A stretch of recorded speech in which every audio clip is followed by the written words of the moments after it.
us for today's webinar, Commercial Sexual Exploitation, Assessment and Identification in Mentoring Programs. My name is Allison Friedman, and I'm with OJJDP's National Training and Technical Assistance Center. As your technical host, I would like to take a couple of minutes to discuss a few features of the Adobe Connect webinar platform and provide a few announcements to keep in mind. For those wishing to download a copy of the PowerPoint slides and webinar-related handouts, you may do so by locating the Handouts pod directly above the chat area. Click on the name of the file and then click the Download button. At the end of today's webinar, there will be a Q&A session where the presenter will address some of the questions posed during the presentation. Please type your questions into the chat box as they arise. For those of you participating in today's webinar as a group, please take a moment and help us count. Go to the chat window and type in the total number of additional people in the room with you today. If you are viewing alone, there is no need to type anything into the chat pod at this time. Following today's webinar, attendees will be sent a certificate of attendance. This certificate is sent approximately 1 hour following the conclusion of the event and is sent via an Adobe Connect thank you email. Please keep an eye on your email for your certificate. Finally, this event will be archived in approximately 3 weeks on the OJJDP's online university at www.ojjdpou.org, where you can also find additional resources and view past webinars. Again, thank you for joining us today. I will now turn it over to Kendon Elliott from NETI to begin today's webinar. Hello, everyone.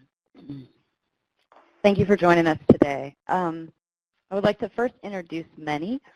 We are the only national organization, only national network of our kind that engages stakeholders across sectors to strengthen outcomes for youth and young adults at highest risk for victimization. Our Center for Research and Innovation builds upon NETI's history of effectively strengthening youth service programs and our deep connection to hundreds of organizations across all 50 states.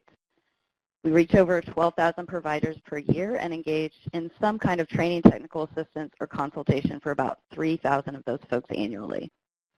In addition, we have membership of youth agencies that we engage with to directly identify and replicate promising practices in the field.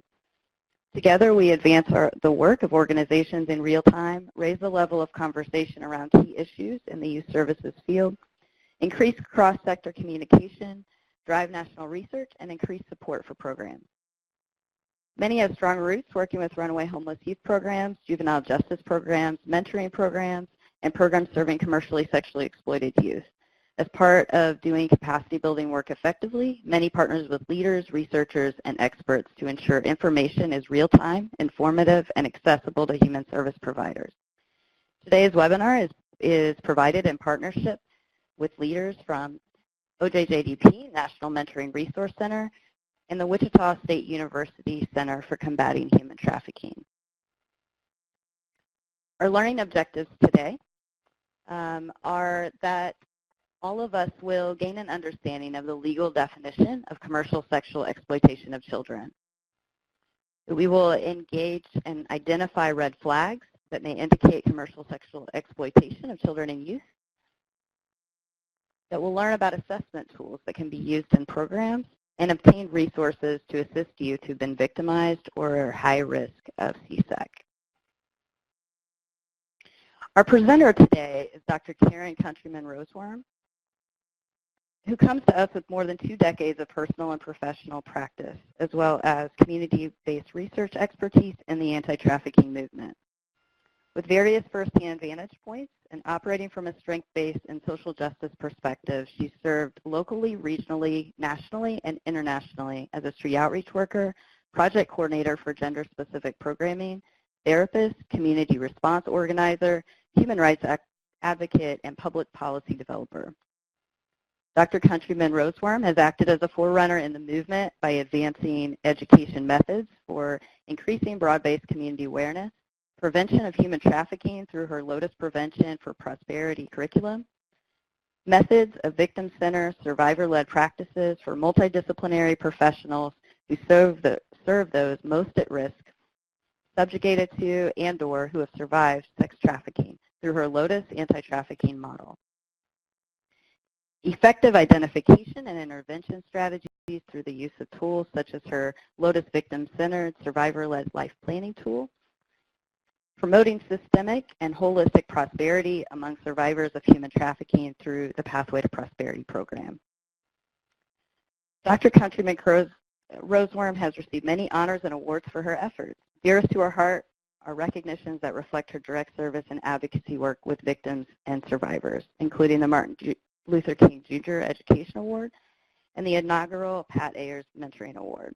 Additionally, in efforts to assist all 50 states with developing their capacity to prevent and respond to child trafficking under the new mandate set forth in Preventing Sex Trafficking and Strengthening Families Act of 2014, Dr. Countryman Roseworm was invited to share her Lotus anti-trafficking response model at the National Convening on Trafficking and Child Welfare in the White House in June 2015. Dr. Countryman Roseworm serves as the founder and executive director for the Center for Combating Human Trafficking at Wichita State University and is an assistant professor in the School of Social Work there. We are happy to have you with us today, Karen, and now we'll turn this over to you. Good afternoon, everyone. I'm so excited to see that so many folks are registered from all over the country. I see here we have 351 folks on the line, so welcome. We are so glad to have you with us today. As Kenan just mentioned, I am the founder and executive director of the Center for Combating Human Trafficking at Wichita State University, and I have been doing this work in the anti-trafficking movement and working with young people who are runaway and homeless and who have been subjected to labor or sex trafficking for more than 20 years. And so I have that professional direct practice experience, but I also just like to kind of lay the foundation that perhaps sometimes more importantly than my formal education or my 2 decades of direct practice experiences are some of my personal experiences. My mother died. I lost her due to suicide at the age of 13 and was on the streets between the ages of 13 and 16. And I say that only briefly because that really shapes my lens to addressing this issue of commercial sexual exploitation, but also shapes my lens in terms of the importance of mentoring. So we do address this issue from a human rights, social justice perspective, and we do not see those who have been victimized by commercial sexual exploitation as broken or damaged, but rather we believe that survivors of all forms of abuse and exploitation can overcome. We believe in full recovery and that they can live prosperous lives. It is with this lens that the Center for Combating Human Trafficking is survivor-founded, survivor-led, and operated, and cumulatively with our whole entire staff team, we have more than 100 years of direct practice serving those who have survived labor and sex trafficking. So with that, the Center for Combating Human Trafficking is dedicated to empowering and equipping our nation with research-based, evidence-informed practices to more effectively prevent, intervene, and promote prosperity in situations of abuse, exploitation, and human trafficking. And we do this largely through 6 primary methods, and that includes direct service facilitation. So we are involved still in direct service, the Center for Combating Human Trafficking, through prevention, as well as intervention groups. We also have a Pathway to Prosperity program where we help fund the education of survivors up through a master's degree at Wichita State. We also, of course, facilitate education, training, technical assistance and consultation, research, and then public policy development at a state level as well as a federal level. So with that, I am very glad to be speaking with you all today about commercial sexual exploitation and specifically how we can use various forms of assessment processes in order to identify and more effectively serve those who have been subjugated in our mentoring programs. And I first want to kind of set the stage that, you know, in order to identify survivors of commercial sexual exploitation, and I will just abbreviate that to CSEC or CSE, we first have to have a good understanding of the definition. We also need to know the difference between risk factors, risk assessments, evaluations, and then red flags and indicators, because those things are not really the same thing. And then we also need to understand how these various things work together in order to assist us in identification. And really then, if we identify, what do we do to prevent further harm of those survivors? So in terms of laying the foundation, we want to explore this definition of CSEC, commercial sexual exploitation of children. And I know there is a lot of terms that are being thrown out in the anti-trafficking movement and around this issue of CSEC. Relative to the term CSEC are terms such as DMST, domestic minor sex trafficking, HT, human trafficking, etc. But one thing I really want to state clearly is that we really have to back away and stop using this term of prostitute or prostitution. Some folks will say, well, can we still use the term prostitution? Well, here's the deal, is when we use that term, it's so easy to then transfer that term into saying that somebody is a prostitute, and particularly with young people when they are figuring out who they are, they're forming their identity, to call them that is so ultimately damaging. The commercial sexual exploitation of children includes crimes of a sexual nature committed against minors and includes victimization for financial or other economic reasons. CSEC manifests in numerous forms such as brothels, sex trafficking, mail order brides, sex tourism, pornography, what we have historically known as prostitution, stripping, lap dancing, and phone sex companies.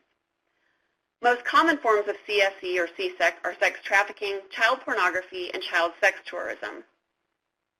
So sex trafficking is just one form of CSEC. Sex trafficking is a form of human trafficking, also known as trafficking in persons.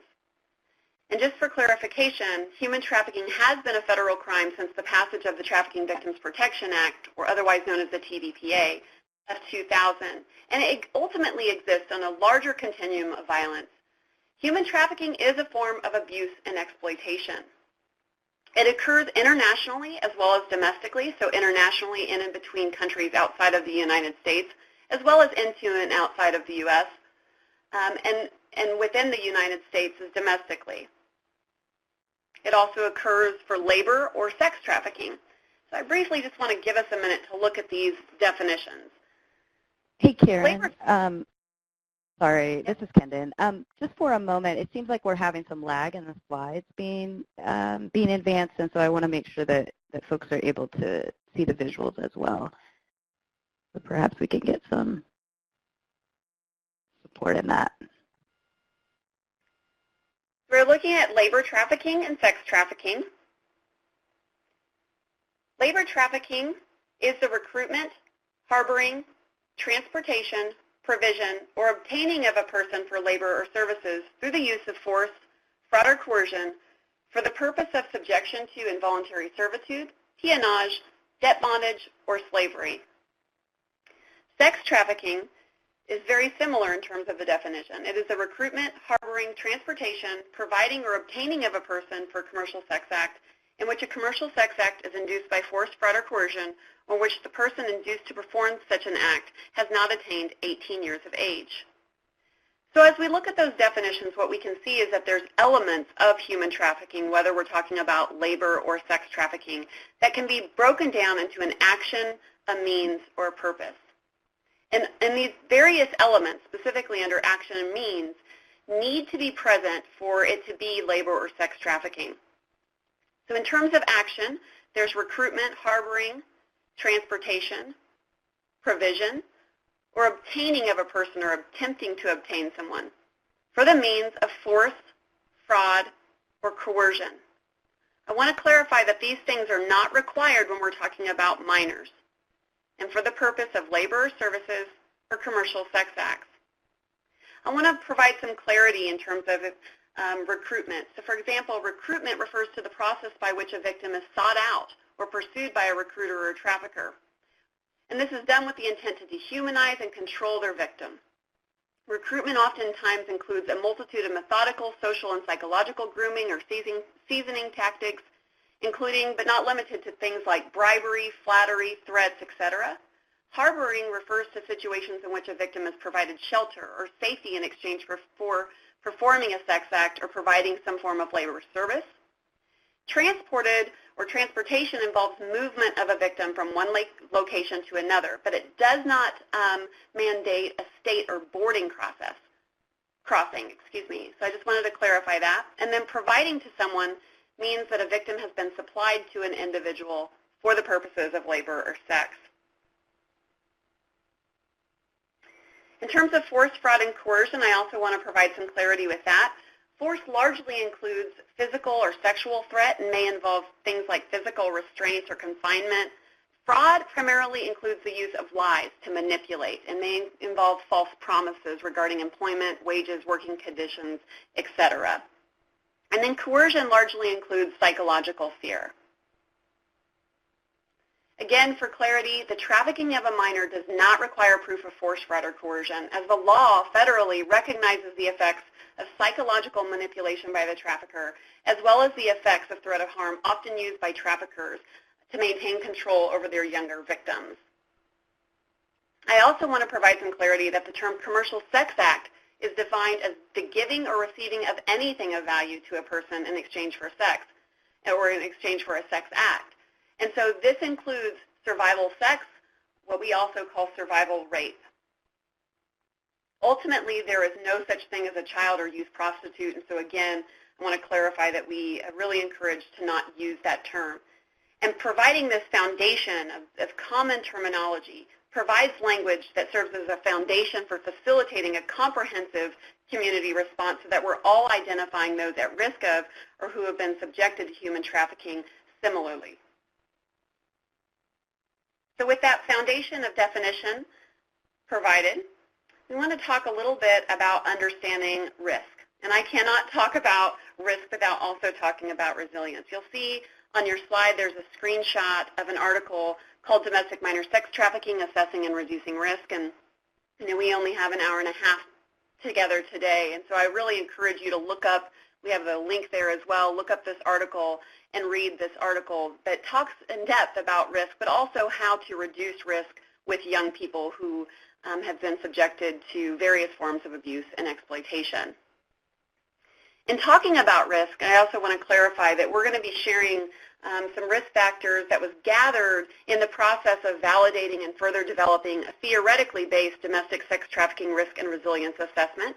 We interviewed 258 young people to do so, and we did this in order to better identify young people at risk of or subjected to human trafficking, but also to better provide effective individualized strength-based services. So in terms of risk factors, again, to provide some clarity, human trafficking can and does happen to anyone. However, it's correlated with poverty, family abuse, drug and alcohol abuse, being runaway and homeless use, etc. So really building on childhood traumatic experiences, perpetrators of trafficking typically engage in a systematic desensitization process with their victims, often referred to as grooming or seasoning. In short, really, they exploit their vulnerability.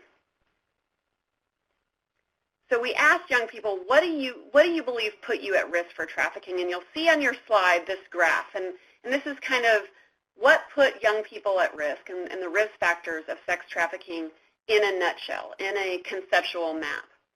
And what you see there then is that the exposure to layers of risk factors and traumas lead to a vicious cycle of additional risk factors and traumas that increase vulnerability to domestic minor sex trafficking subjugation. Risk factors include things like exposure to and normalization of risk factors such as abuse, drug and alcohol occurring in the home by primary social supports groups, as well as exposure to and normalization of abuse factors by primary social groups. For example, and how we separated that is that was specifically experiences that young people talked about seeing physical or sexual violence quite openly in their home. These risk factors within the home oftentimes led to a lack of consistent and constructive life foundation at both a family level and a system level. In short, that meant that they were oftentimes moving around quite a lot and were not able to make long-term connections. This then led to individual maladaptive risk thinking, attitudes, and behaviors. They would then be involved in their own choices and in situations that put them at increased risk. And when they were at increased risk, perhaps because they were running away or they were truant, they increased their chances of being exposed to direct assaults by traffickers, and that then led to the risk outcome of being trafficked. Some of the specific things we found when working with these young people are the following risk factors that you'll see on your slide. Things like age, simply age, being young, not having access to resources, they were not in control of their own lives.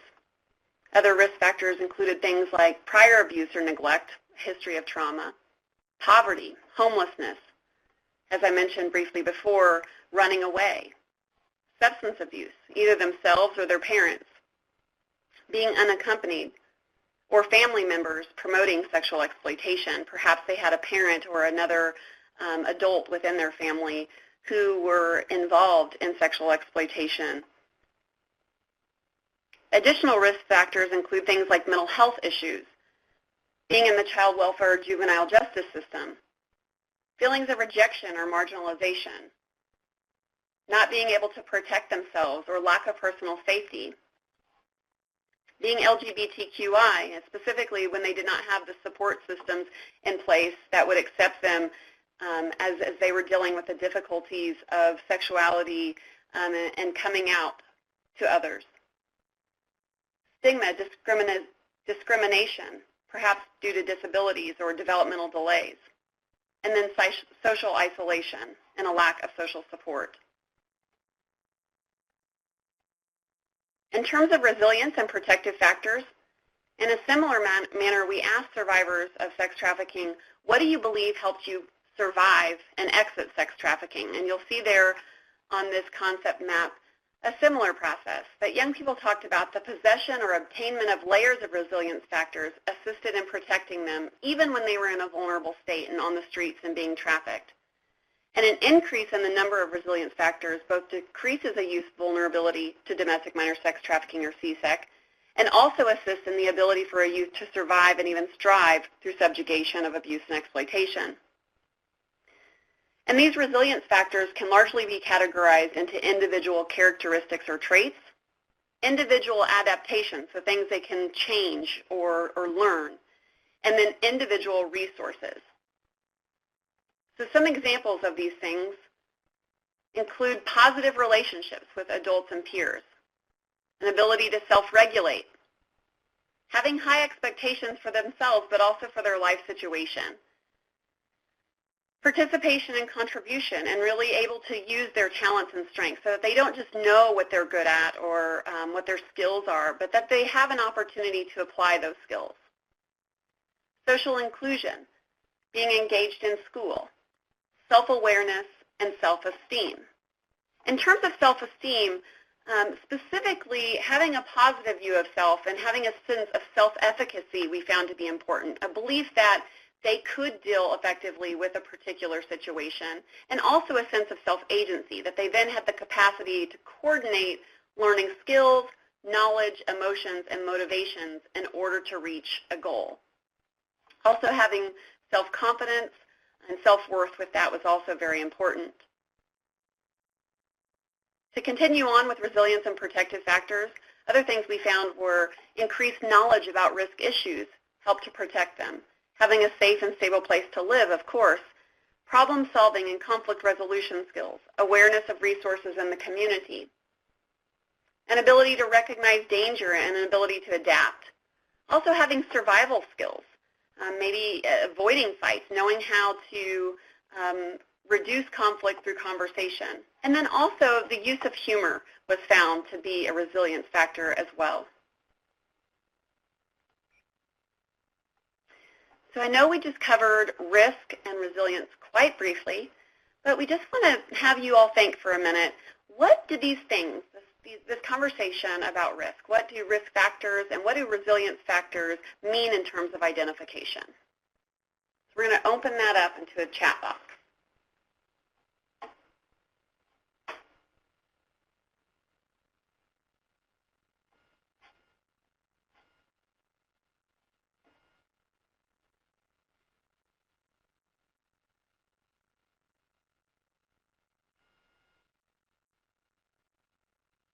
And I believe that Susan is going to summarize some of that. What does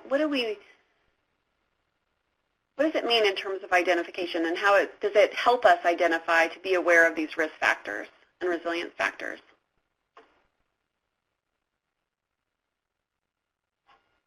So we have a lot of people typing right now, Karen, and they're just starting to bring in some responses. Some folks are saying it can ID red flags. It doesn't really mean anything specifically, but it just means that you have more awareness and, paying attention more closely, perhaps. Those who at risk could be implementing some procedures in practice that would be helpful in developing protective factors. Knowing the risk factors and resilience can help you with IDing the youth that we might believe to be at risk. Great. Thank you, Susan. Yeah, and I'm seeing more folks chatting in here.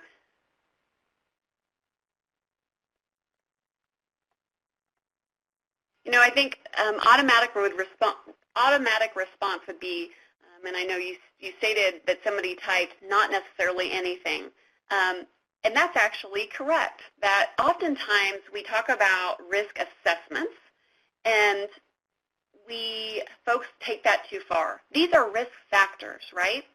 And those things do not necessarily demonstrate fully. We cannot say for sure then that if they have these experiences in their background that they are subjugated to human trafficking or that they even will be.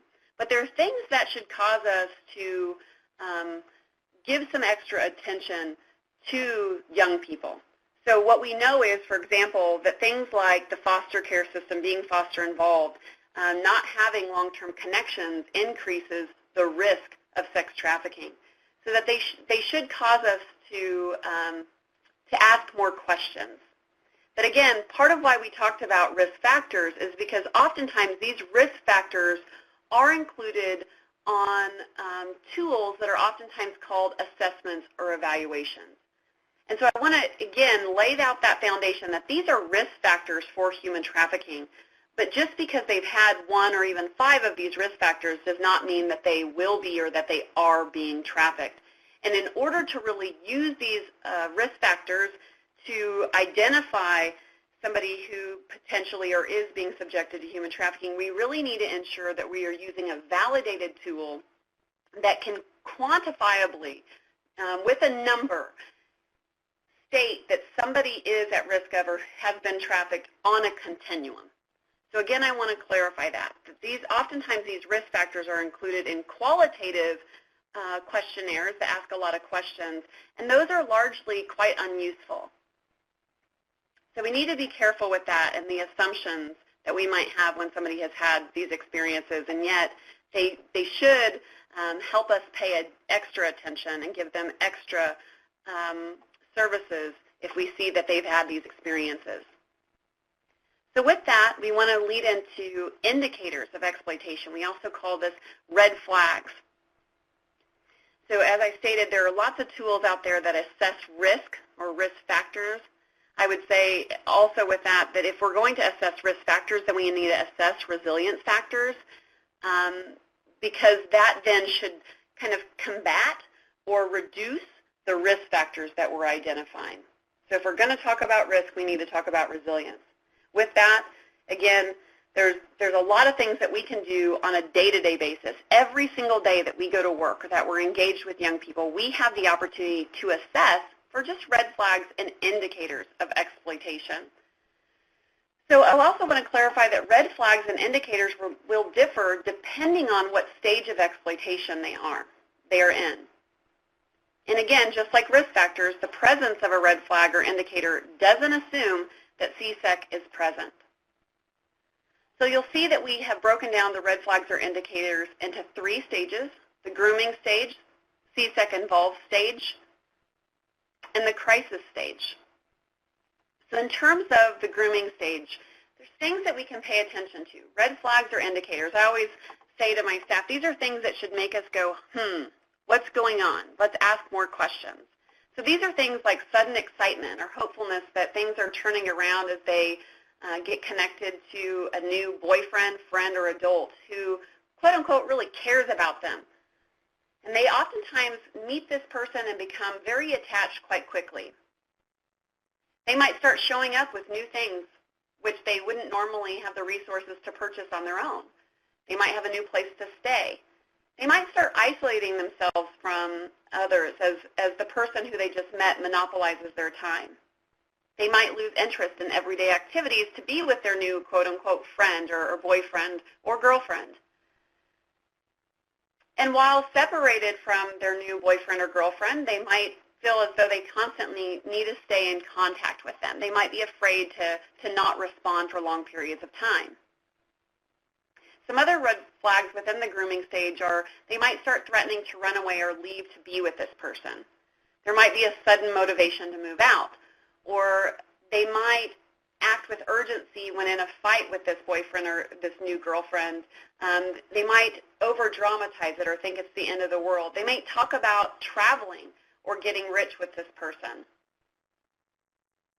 Some other red flags with this grooming stage is that this boyfriend or girlfriend or just friend doesn't seem to be employed, and yet they have lots of resources. This person might not want them to meet other friends or be around others. And this young person might start showing an interest in stripping or being involved in the commercial sex industry. Some red flags at an involved stage is that they're out late, or maybe they're gone overnight, or they become runaway.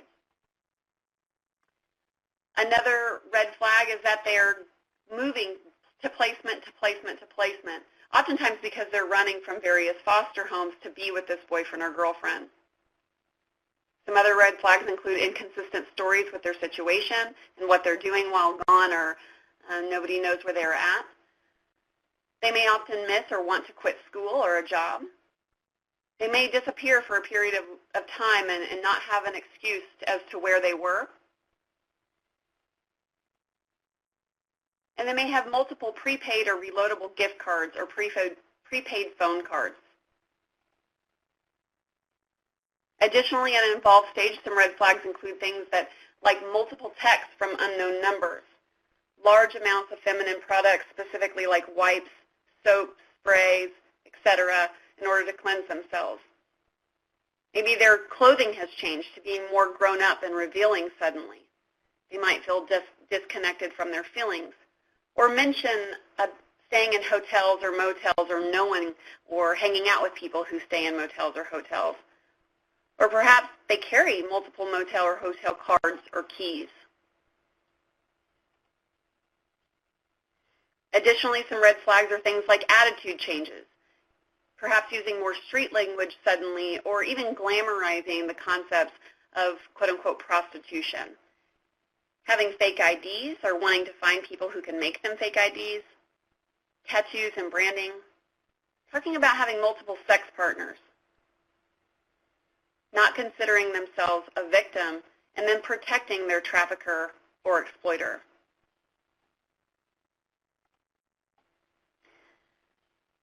The third red flag stage includes the crisis stage. This may include receiving constant texts, maybe even in the middle of the night, constantly being asked if they're up and their trafficker or their quote-unquote friend staying in connection with them. Social media posts such as, I need to change my life, or I can't do this anymore, or social media posts that talk about how much they're hurting or how they are experiencing abuse or exploitation. It may include things like injuries and multiple trips to the hospital, unrealistic excuses or explanations how those injuries came about, having multiple sexually transmitted infections or pregnancy, and not maybe knowing who the father is, being picked up by the police at odd places or late at night, being runaway homeless and in foster care or in multiple placements, again, is a red flag. And then multiple affect changes. And you'll see here we have in parentheses, may still have their street on with certain people and in certain settings. And again, we've seen a lot of young people in the crisis stage flip back and forth between their different identities, their identity where they are themselves and they're sitting in group with us 1 minute and they're talking respectfully and openly, and then they walk outside of our facility to have a conversation with some of their friends while they smoke a cigarette, and they come in perhaps And I'll just give a certain scenario. One young lady we were working with was in a great mood, was engaged in group. She went outside for just a brief moment to have a cigarette and talk to friends. And while she was outside, she saw one of her old boyfriends who also acted as her trafficker. And she came in and she just started acting very angry and was calling herself curse words in front of the group. And again, that is what we call street on, and that's oftentimes a protective mechanism. And then also at crisis stage, some red flags are walking alone at night, being out on the streets, specifically in parts of your city where there's known to be commercial sexual exploitation. Other red flags include things like being alone and being alone in a public place that looks out of sorts or not really normal or typical for a young adolescent, carrying bags of items around like perhaps a stuffed backpack or bag, traveling alone on a Greyhound bus. They may look malnourished or have a loss of appetite, tired, or under the influence. Perhaps they avoid meeting, but they're expressing a desire to meet with you or a mentor. Perhaps they're talking about feeling hopeless or have had suicide attempts. Again, tattoos and branding.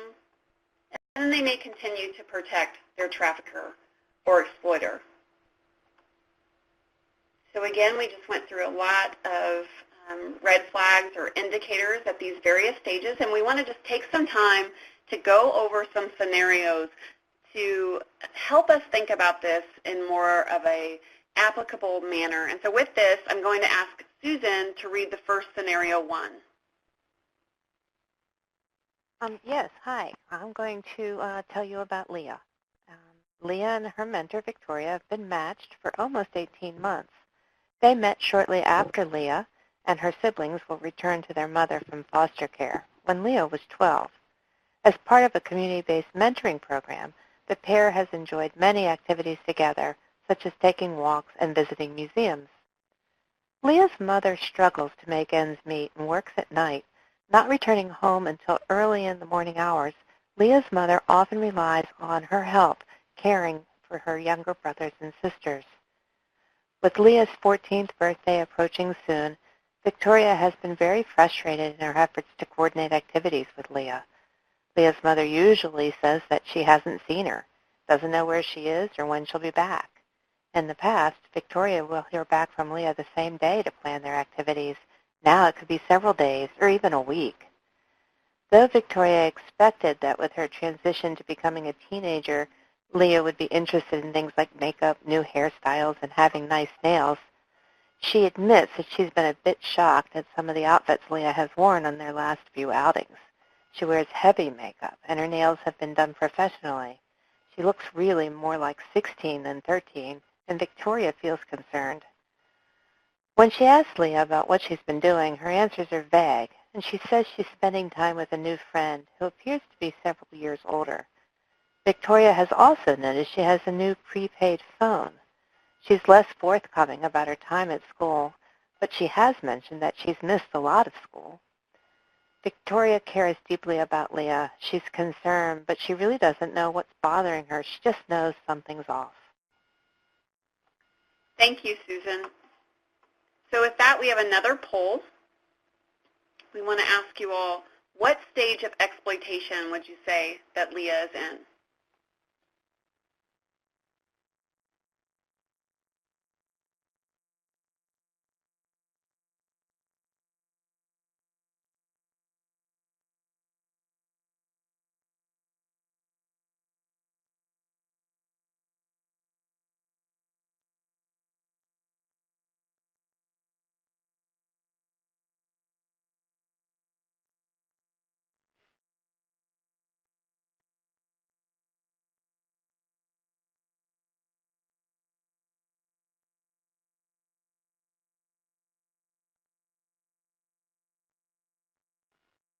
Okay, so it looks like most people have entered in their answers, and we have, looks like about 56% of folks are correct with the CSEC involved, glamorized stage. And so with that, we have a question. What red flags or indicators did you specifically identify in this situation that caused you concern and caused you to believe that she was C-sec involved or in the glamorized stage?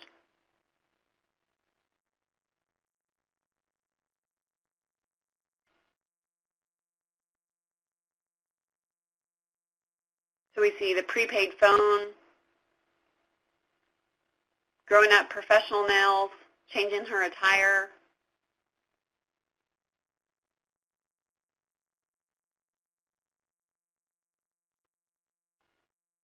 out late at night, the phone card.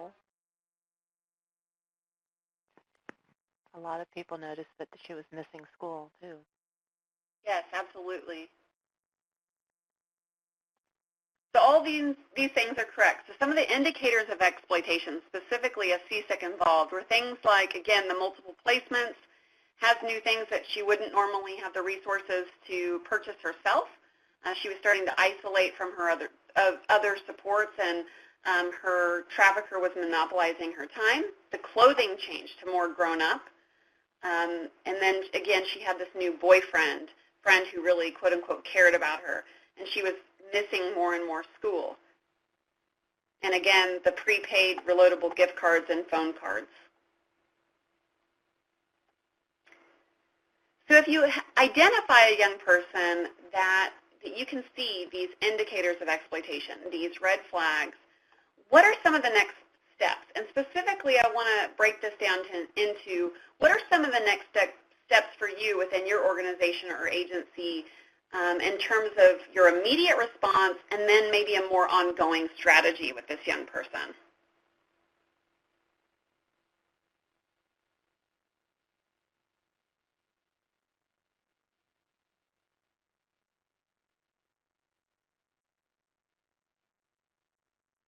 So again, more for the immediate response and then an ongoing strategy.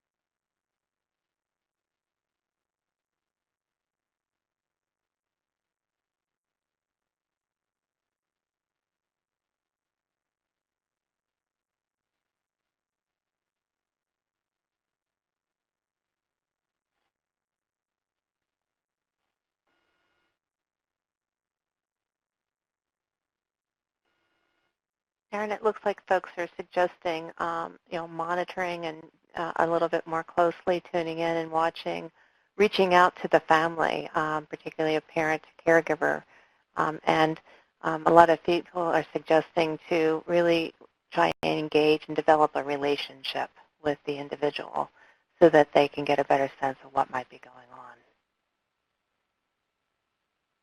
Yes, absolutely. I love to see all the comments about connection, relationship, having conversations, talking. Again, oftentimes when speaking with folks about human trafficking, the responses seem so over the top. And just thinking about my own life experiences and other folks that work with us at the center and the many survivors that we work with, relationship is the most important thing. And so some next steps in terms of an immediate response and then ongoing strategy. The immediate response, of course, is just, maintaining contact as a team with mentoring program staff as well as the mentor themselves, always following policies and procedures for reporting, and of course, absolutely staying in connection with that young person and building upon that strong relationship. In terms of ongoing strategy, it's also really important to work on harm reduction strategies, work with that young person on building protective factors, and then specifically try to consider some activities and engage that young person in some activities around building healthy relationships and boundaries. So we have another scenario 2, regarding a young woman we call Emily. And Bailey, I believe, is reading this scenario. Yes, I have the scenario about Emily. Emily is 13 years old and lives with her grandma, who is on disability. She often looks sad and says that she is lonely at home. Her grandma spends much of her time at the senior center in the neighborhood and often doesn't return home until early evening. So Emily started coming to the drop-in center. She's been coming for about 1 month and really seems to like one of the mentors there. Emily recently met a group of older friends in the neighborhood who are a growing influence on her. She's always wanted more family, and she's beginning to feel like they could be that. They look out for her when she is with them, and one of them, a 21-year-old male, has been spending more and more time with her. He is so nice to her and tells her how beautiful she is. She's never felt like this before. She really thinks that things are starting to turn around for her. He always seems to have money to get her something to eat, and he even bought her a new outfit. She loves it, but has to hide it in her closet because her grandma would never let her wear it. Emily doesn't know where he gets his money. She doesn't think he has a job. Today, she let the mentor know that she probably won't be coming in anymore because she's found someone who really cares for her. He said that she wouldn't need strangers to take care of her anymore. He would do it. She thanked the drop-in center staff for all they're doing. Thank you, Bailey. So with that scenario in mind, what stage of exploitation would you say that Emily is in?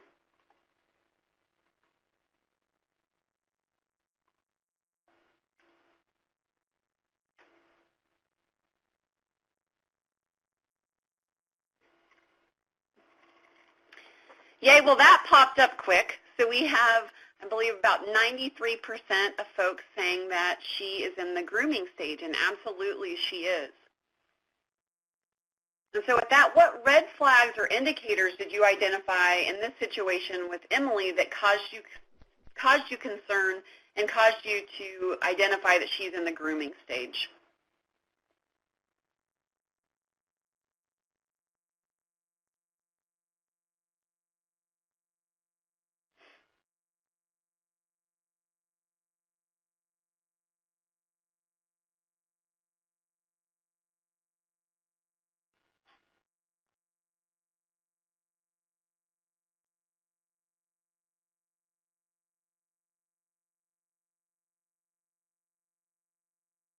Yeah. We have a lot of people sharing, which is wonderful, Karen, but a lot of people picking up on those clothes and feeling beautiful and having things that she normally wouldn't be able to have. Yeah, and I also see some folks really narrowing in on that. This person is acting like her surrogate family, purchasing gifts for her, older boyfriend using things like flattery. Exactly. All of these are correct. And we typically see these indicators or these red flags with young people and when we spend time with them, when we're paying attention. So some of the indicators specifically of exploitation that we see in this scenario are that Emily suddenly has this excitement about this person that she just met, and she has this hopefulness that things are turning around in her life. This new boyfriend, quote unquote, of hers really cares about her, and she's all of a sudden become a #1 priority for him and vice versa. He's also quite a bit older than her. This friend doesn't necessarily seem employed, and yet he's able to provide her with things to take care of her. And again, with this, she has things that she normally wouldn't be able to have resources to purchase on her own. So again, another opportunity to put some answers in the chat box. What are the next steps in this situation, in this scenario with Emily? What would you do in terms of the immediate response with her, as well as what might be some things you do in regards to an ongoing strategy?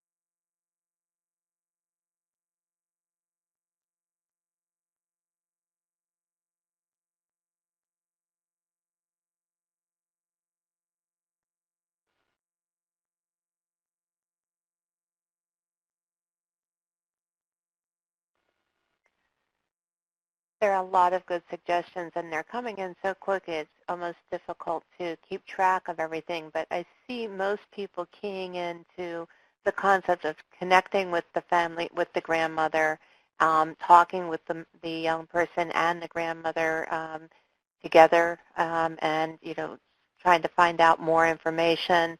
We have some folks who have talked about connecting her with a program. Many folks are sharing ideas around how they might be able to engage with Emily. Yes, absolutely. So in terms of immediate response, absolutely, as you all are already stating, engage right away. Build that relationship or strengthen it further. I love that folks said connect with the grandmother. So oftentimes in programs, we forget to connect with the family, and that's absolutely important here. And also just the offering of groups and other resources where she might have that sense of family. That's obviously what she's wanting, and so it's important that as an immediate response that we as providers find a way to help her have that without going to the streets, and also providing education and awareness information. In terms of an ongoing strategy, again, I think it's important to think about ways and to work with her on building protective factors.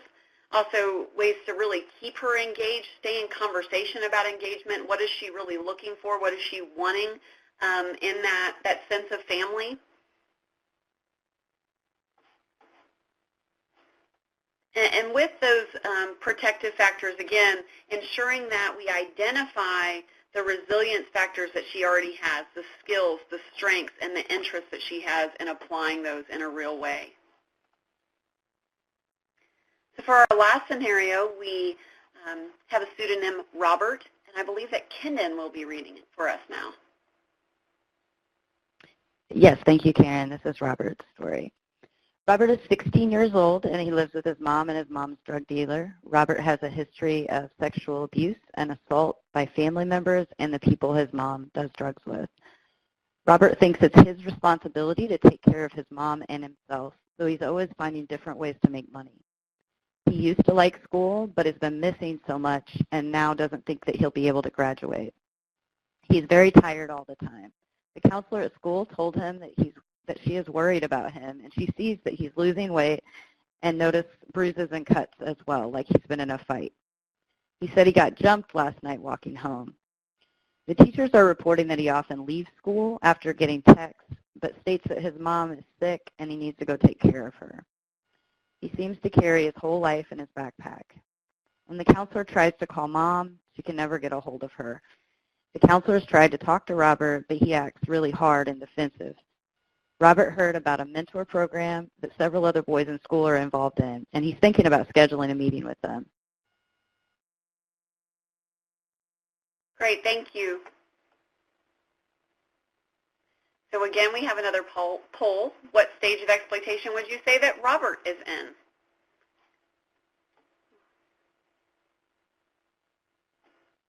Same thing. Folks knew it immediately, and that's good. So we hope you all are obviously getting this, that, again, these red flags, these indicators occur at these different stages, grooming, involved, and crisis. And absolutely, as 95% of you say, Robert is in the crisis stage. So what red flags specifically or indicators did you identify in the situation that caused you concern and to believe that he's in the crisis stage?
Karen, a lot of people are picking up things around the fact that his health isn't good and he seems to be injured a lot. He just doesn't seem well, as well as leaving abruptly when he gets a phone call and having all of his belongings in a backpack, really just being ready to roll at any moment.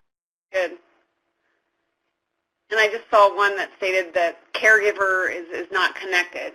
So as you'll see, we listed some of these indicators of exploitation that are apparent in this crisis stage with Robert. He's also, though, coming to his end where he's starting to sense that he can't do this anymore and he's wanting to be engaged in a program. But yes, we see the injuries. He was jumped. His affect change. He acts hard and has his street on.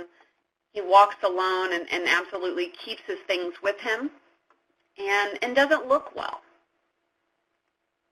So you all recognized all of those things. So with Robert, what might be some of your next steps? Again, immediately, your immediate response, as well as then some ongoing strategies that you might put in place when working with Robert.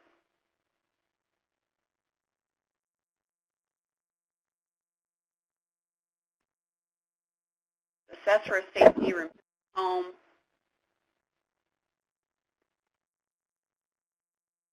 mentorship.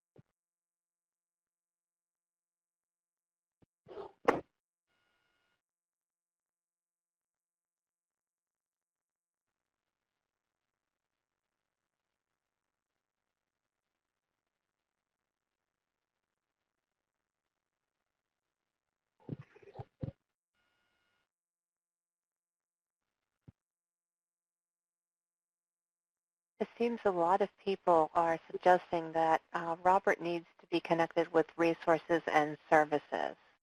And some of the services, outpatient treatment, medications, alternative housing, having a mental health assessment, keeping those lines of communication open with him and connecting him to other supports, perhaps involving child welfare,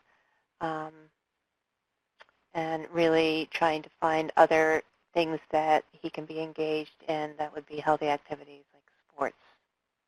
Yes.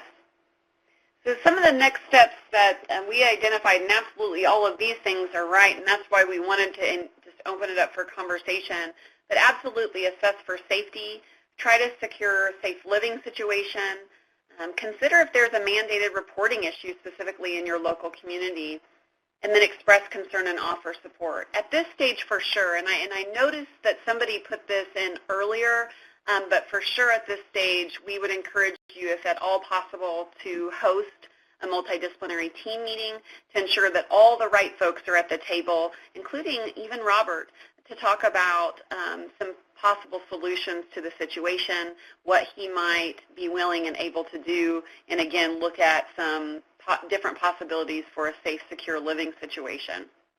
In terms of ongoing strategy, of course, stay engaged in a relationship and to connect to even further resources, not just refer, but follow up and truly assist him in accessing those services and ensure that he has a longer-term plan that can really give him some hope.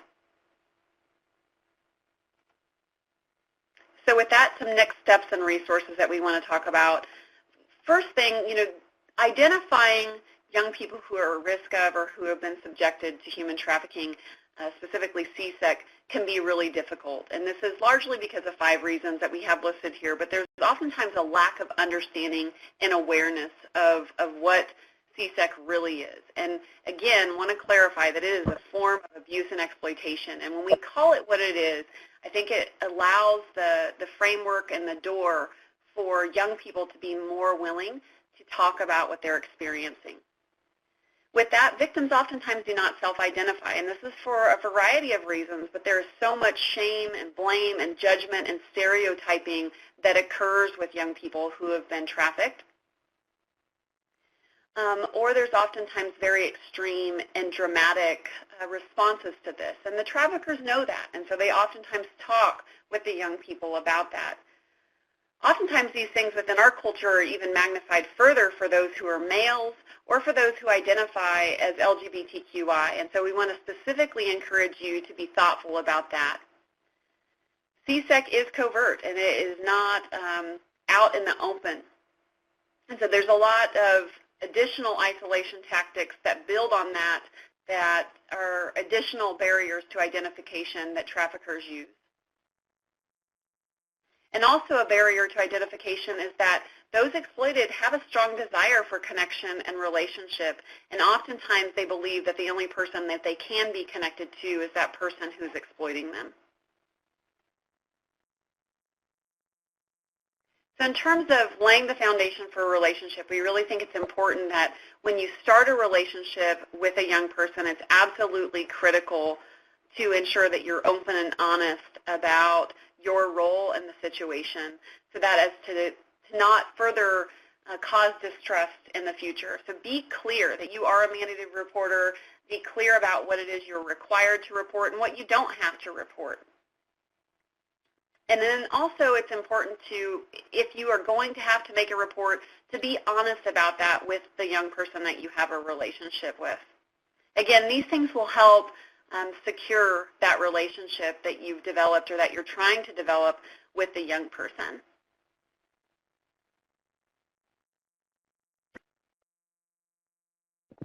We've talked really briefly about next steps, and we could do a whole entire another webinar just on this, but we really wanted to articulate that we've seen the influx of folks across the country in the last decade really want to identify young people who have been sex trafficked, but the reality is that this oftentimes puts young people even more at risk or causes them to distrust our systems of care when we don't have the necessary framework in place to assist them.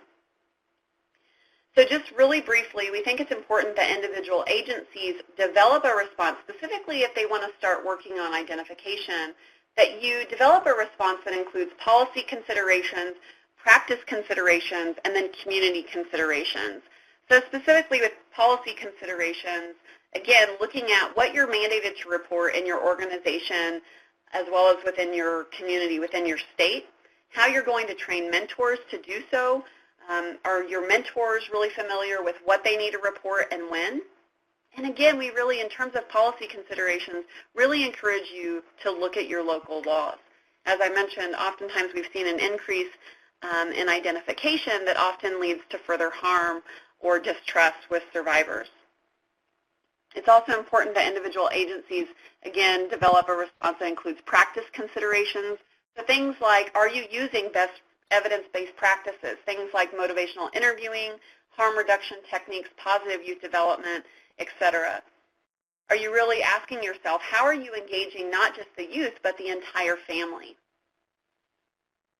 And then in terms of community considerations, really trying to think about what are your community connections and how can you use them to help the young people? Do you have those relationships in the community to get them what they need, to help them with perhaps, for example, long-term housing, jobs, career development, education, etc. Do you have the legal resources? Do you have those connections set in place? Again, the identification is oftentimes the easier part. It's then once we've identified them, are we truly prepared to help this survivor become the person they were intended to become? So we know we're just starting the conversation with this amount of time, so we want to leave you with some resources. Of course, here's the National Human Trafficking Hotline. Also, we have shared a red flag indicators handout that you all have access to. We also encourage you, and you can find these resources, you can find reading about these resources online, or you can reach out to us at the Center for Combating Human Trafficking to learn more about the Human Trafficking Definition and Identification Tool, as well as the Domestic Sex Trafficking Risk and Resiliency Assessment. Kendon? Thank you, Karen. We want to highlight a few other resources as well. These are all live links. And the first resource specifically is a toolkit that was released by the Center for Combating Human Trafficking and many in partnership with OJJDP. It's an evolving resource with 13 topic modules that have been released and are currently available online, and additional topic modules will be released throughout the month of September. And additionally, take a look at the National Human Trafficking Hotline and Resource Center, as well as these other great resources. And at this point, we are going to move into the Q&A portion. But before we do that, I do want to make sure that you all are aware of the resource for National Mentoring Resource Center. So this resource, available through OJJDP, allows programs to apply for no-cost training and technical assistance to improve implementation of specific mentoring practices, and this includes TA to effectively serve young people who've experienced commercial sexual exploitation in mentoring programs. So feel free to reach out if this applies to your program or you're interested in starting a program for this population. That is an excellent resource as well. And at this point, we will be moving into our question and answer section, and welcome any questions that you want to put in the chat box. Karen, we have a couple of questions that have already come in. One of those is, how do we bring awareness to parents and guardians? Are there videos, resources, articles, things like that that folks can have?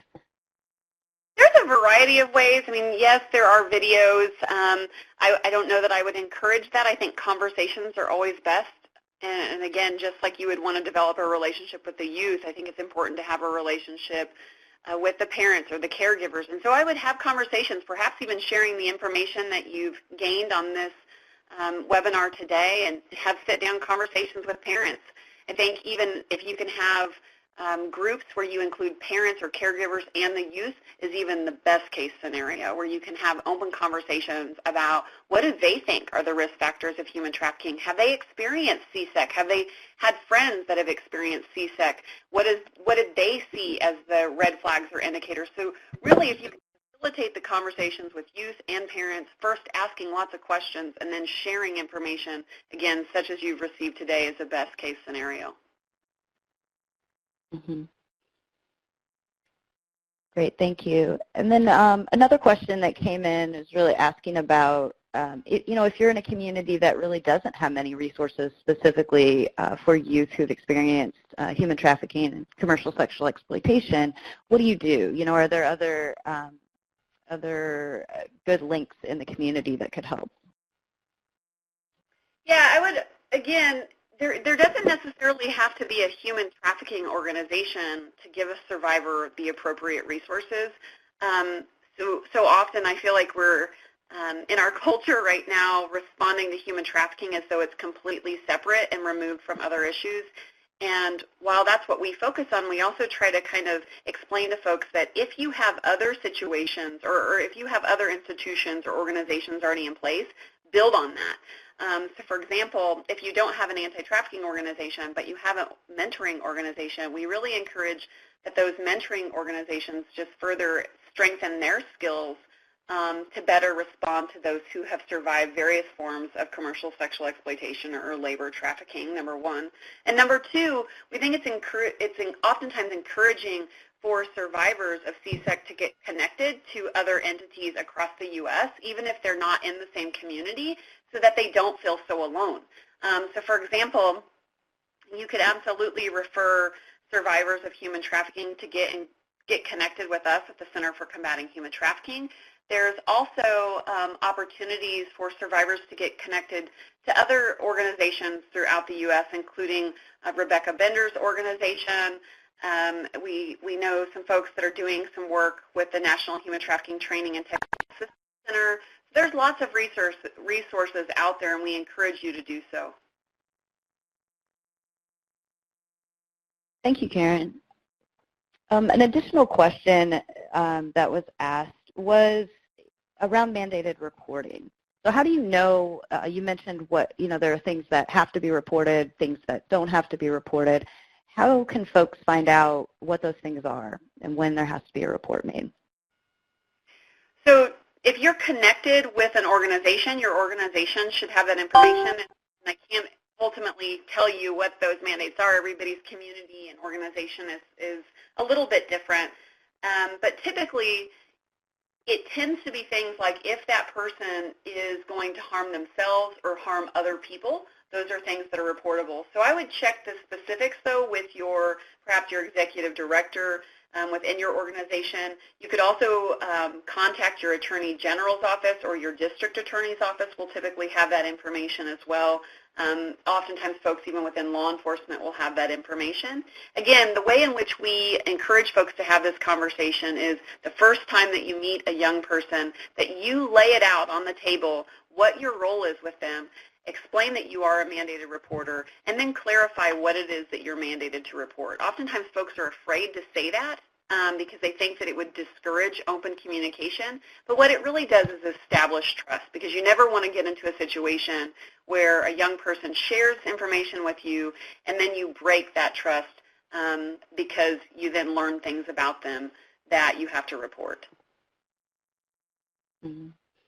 That's a really great point, Karen. So in thinking about the larger community, when we think about law enforcement, faith-based groups, things like that, how can they make it a priority to make sure that this type of awareness training is available for them? And then what can they do with those resources as they learn about them? I'm sorry, Kenan, can you clarify your question? Absolutely. So in terms of awareness, specifically thinking about law enforcement, child protective services, what do you think about how much this should be prioritized or not prioritized? And then what should the response be from these organizations? So obviously, I think it's extremely important that everyone receive training specifically on human trafficking, and both for labor and for sex. I think it has to be a priority, because if we're working with young people at all that are involved with our juvenile justice or our child welfare system, we know that they're already at risk. So it's important that everyone receive that training. I also want to clarify that I think that training, not all training is created equally. I think that we need plenty of online training. I think that we need plenty of real-life in-person training. And I think that any time that training can include folks who are survivors and also formally educated is absolutely critical. Folks who have a personal experience, who have practiced in the field, and who have education is absolutely important. What we're oftentimes seeing are folks that are very well-intended, providing training without the direct practice experience, or who have never really done the work to study what works and what doesn't work. And so we really think that it's important that folks kind of have all their bases covered. So if you can receive training with either somebody who has those different experiences or a variety of folks, that's best case scenario. Thanks so much for that. There's some questions coming in regarding adult involvement, and with a lot of our young people, they might not have a supportive adult in their life or have a parent or caregiver that is able to support them to the level that they might need. And so what do you do, as a program person to make sure that you're, beyond just trying to engage with the family? How do you work around that? Again, Kendon, I'm sorry for what is the question? That's okay. The specific question is, how do you work with a young person when you don't have the parent or caregiver involvement? Well, I think, there's many of the young people that we work with and that we have worked with, and again, that don't have parents, that don't have a caregiver involved, and that is unfortunate. However, I think that the more that we can offer relationships and connect that young person even to folks that we know, but also if we can strengthen their natural relationships. And what I mean by that is oftentimes within our mentoring organizations, we introduce the young person to someone new. And we oftentimes forget to say who's already in your life who you feel a connection to. And perhaps that's teachers, perhaps that's an aunt or an uncle, perhaps that is an older friend. And then how do we as organizations, I think the question becomes, how do we engage those folks and strengthen their ability to really be an effective support person in the life of that young person?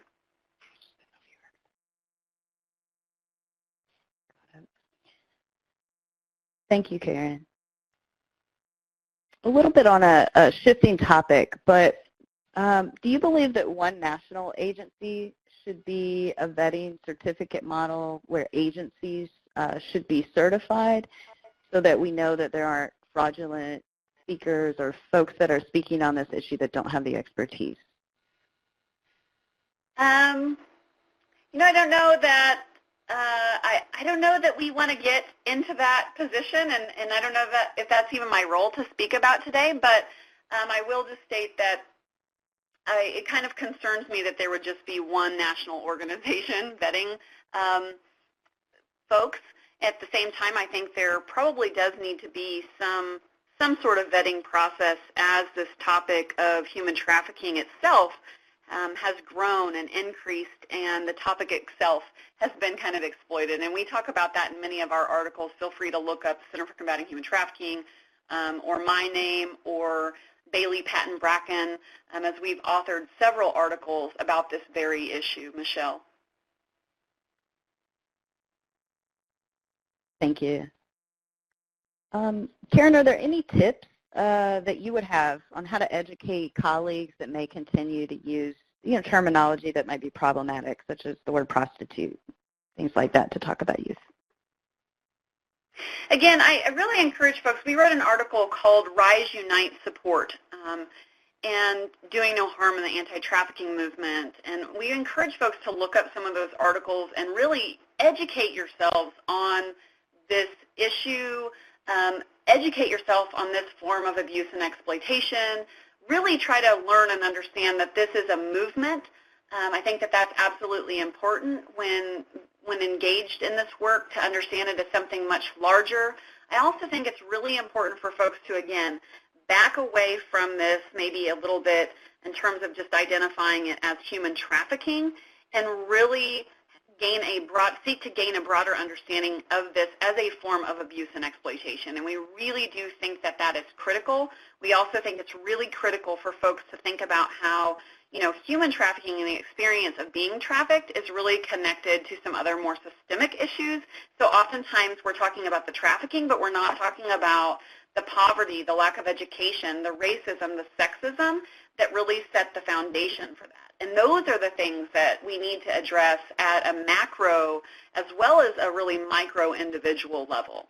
So we need to work on addressing change at a system level, but as we have to do that too, and not just get stuck on the individual level. That's a very good point. To tap onto that a little bit, what is the role of faith-based groups in this work, and could faith leaders use this information to educate their congregation? Yeah, so again, I think that what is the role of faith communities could be another 8-hour training, but absolutely we think there's a role with all folks, including the faith community, and that the role differs depending on the capacity of that faith-based entity. But absolutely, I think the faith community is positioned very uniquely to offer more of a long-term, family situation and connection in the community. And we really encourage folks to do that, to offer that non-judgmental, supportive community. And oftentimes that, again, going back to mentoring relationships, it's that relationship, it's that non-judgmental, unconditional, regard, positive regard, that creates change more than the service itself.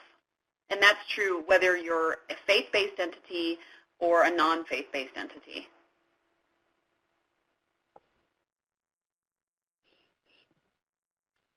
Thank you, Karen. Just watching as some more questions come in. There was a question about what terms should be used instead of the word prostitute. What term would you recommend for folks to use as they're educating others? Again, that's why we don't, or why we encourage the use of terms such as commercial sexual exploitation, human trafficking, domestic minor sex trafficking, but we typically don't identify the one individual as anything other than who they are. So Emily is Emily, Robert is Robert. They are not a prostitute, and even the use of the increasing use of the term survivor. It's really important to ask people how they want to be identified, because some people don't identify as a survivor and don't want to be identified as that. We need to remember that, Bobby's not a gang member. Bobby is Bobby. And so the more we can use their name and their true identity rather than trying to call them something that they have experienced, that's the best case scenario as well. Thanks for that, Karen. There was a question that came in more, this is more of a legal question, of working with families that may hide the fact that their young person is running away or are engaged in trafficking because they fear legal repercussions might come back on them. I'm sorry, Ken, and so you're saying that that the agency or organization themselves, like the organization, may not report that the youth has been trafficked? No, that the family may not. Oh, sure. So absolutely, and that's some of what I was alluding to actually with my statement about how with the increase of identification, we're actually seeing unintentional negative consequences across the country. And in large part, you see the longer that a law or policy is in place, you'll see some, again, unintentional consequences. So it makes sense, and I think that really we as service providers, as law enforcement, as judges, as social workers, as mentors, we all kind of have to assess, are we really prepared for this increase in identification, and how are we going to ensure that we respond in a manner that does not further cause harm or trauma or criminalize, et cetera. So, it's hard for me to say a whole lot about that, because I think that we do have to, within our own individual organizations and communities, ask questions of, do we really want this person to identify if we don't have a truly holistic community response that is going to do no harm? Because we have seen, as we do work across the country, many situations where by identifying as a victim and that story really comes to light, that oftentimes victims are then criminalized or detained, or charges are put on them because perhaps their Facebook was used by the trafficker to connect to some of their friends, and now we see an underage girl being charged with human trafficking. We've seen these cases occur, and so these are really very individualized conversations that it's important to have within your entity, your organization, within your community. Yeah, thank you for that additional information. We are going to move into the closing part of our day.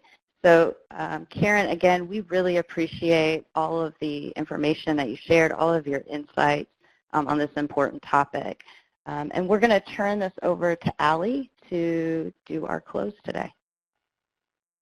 Thanks, Kendon, and thank you to our presenter, Dr. Countryman Roseland, for a great discussion on this topic. And we have just a few brief reminders that this webinar will be archived on OJJDP's online university in approximately 3 weeks.